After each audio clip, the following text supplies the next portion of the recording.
Hi friends, మనం current affairs గురించి చూద్దాం. వార్తల్లో కనిపించిన ఇబూ పర్వతం అనేది ఏ దేశంలో ఉంది? Indonesia. Khelo India winter games 2025 ఎక్కడ నిర్వహించబడింది? లడఖ్ మరియు జమ్మూ కాశ్మీర్. మన్నన్ కమ్యూనిటీ ప్రధానంగా ఏ రాష్ట్రంలో ఉంది? కేరళ. 2025 సంవత్సరానికి సుభాష్ చంద్రబోస్ ఆపద ప్రబంధన్ పురస్కారాన్ని ఏ సంస్థకు అందించారు? Indian national centre for ocean information services. Global fire power index 2025లో భారత్ ర్యాంక్ ఎంత? 4వది. ఇటీవల మారిషస్లో హైడ్రోగ్రాఫిక్ సర్వే నిర్వహించిన భారత నౌకాదళం ఏది? ఐఎన్ఎస్ సర్వేక్షక్. ఇటీవల వార్తల్లో కనిపించిన గులియన్ బారీ సిండ్రోమ్ జీబీఎస్ అంటే ఏమిటి? నాడీ సంబంధిత రుగ్మత. ప్రతి సంవత్సరం ఏ రోజును అంతర్జాతీయ విద్యా దినోత్సవంగా పాటిస్తారు? జనవరి 24. టైఫూన్ క్షిపణి వ్యవస్థను ఏ దేశం అభివృద్ధి చేసింది? United states.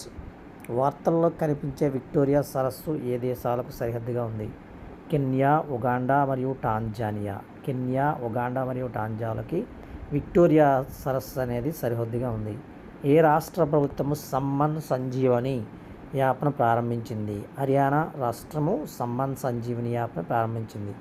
సైబర్ సెక్యూరిటీ కోఆపరేషన్పై 2వ బిమ్స్టెక్ ఎక్స్పర్ట్ గ్రూప్ మీటింగ్ను భారతదేశం ఏ నగరంలో నిర్వహించింది? న్యూఢిల్లీ. నహర్గర్ వన్యప్రాణుల అభయారణ్యం రాష్ట్రంలో ఉంది? రాజస్థాన్. ఫిజికల్ హెల్త్ ఇండెక్స్ 2025ను ఏ సంస్థ ప్రచురించింది? నీతి ఆయోగ్. వార్తల్లో కనిపించే పాంగ్సో పాస్ ఏ 2 దేశాల మధ్య ఉంది? భారతదేశం మరియు మయన్మార్. రామ్సర్ కన్వెన్షన్ కింద గుర్తింపు పొందిన చిత్తడి నేల నగరాల జాబితాలో ఇటీవల ఏ 2 భారతీయ నగరాలు చేరాయి? ఇండోర్ మరియు ఉదయ్పూర్. అధునాతన టోన్డ్ ఆర్టిలరీ గన్ సిస్టమ్ ATTAGSను ఏ సంస్థ అభివృద్ధి చేసింది? రక్షణ పరిశోధన మరియు అభివృద్ధి సంస్థ.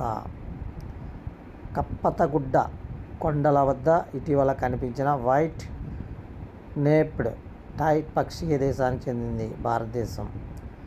ఇటీవల ఏ నగరం inland waterways authority of India IWAI యొక్క 6వ ప్రాంతీయ కార్యాలయంగా మారింది? వారణాసి. క్లారిఫై యొక్క NCRP ఇంటిగ్రేషన్ సొల్యూషన్ను అమలు చేసిన మొదటి భారతీయ బ్యాంక్ ఏది? Punjab national banks. ఫ్రెండ్స్, మన వీడియో నచ్చితే లైక్ చేయండి, షేర్ చేయండి, సబ్స్క్రైబ్ చేయడం మర్చిపోద్దు. మీ friends and family members share చేయమని హృదయపరంగా విజ్ఞప్తి చేస్తున్నాము. ఇలాంటి మరిన్ని వీడియోస్ కోసం మన ఛానల్ సబ్స్క్రైబ్ చేయండి. మరొక మంచి కంటెంట్తో మరొక వీడియోతో మీ ముందు ఉంటామని హృదయపూర్వకంగా తెలియజేస్తున్నాము. Thank you very much.